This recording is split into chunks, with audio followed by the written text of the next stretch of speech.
So here we have the Hyundai i10 on a 69 plate. I'm going to start off by showing you around the outside of the car, and then we'll hop in and run through some controls on the inside.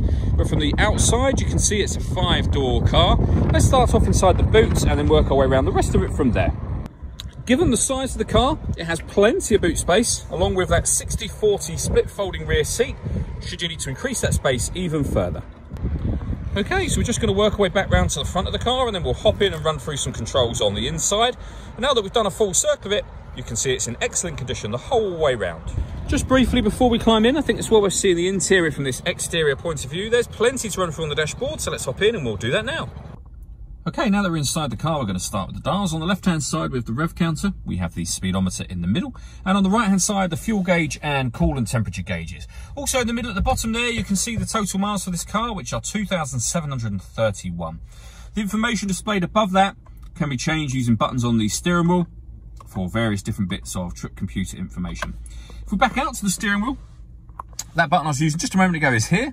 You can reset some of the information with that button. Above that, we have cruise control and speed limiter. And over on the left-hand side, stereo and phone controls. The phone controls can only be used after you've paired up your phone, and that is done on the central screen just here. Hit the phone icon, so the stereo one first, hit the phone icon, and then use the numbers that correspond with what you want to do. So we're going to cancel for now, rather than pairing a new device, which would have been hitting number 2. When it comes to music in this car, we have AM, FM, and DAB radio, as you can see. If you're listening to your own music, you can do. Nothing is connected at the moment. You can listen to it via an auxiliary device and a USB device. There's plenty of ways to listen to music in this car. Your main volume for the stereo is just there. Working our way down, we have the air conditioning. So temperature, fan speed, direction of the air. That button turns the air conditioning off or back on again. And over this side, you can either bring in fresh air from outside the car or recirculate the air that's in it. That's a great way of heating it up or cooling it down quickly, depending on the temperature you've set here.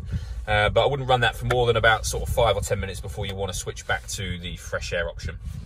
Under that, we have a 12-volt charging socket, auxiliary input, and the USB input that I mentioned a moment ago. And then finally, a 5-speed manual gearbox. All that leaves me to say is thank you for taking the time to watch this video. If you'd like to come and see the car in person and have a test drive, please feel free to call any of our MJA sites. We'd love to hear from you soon.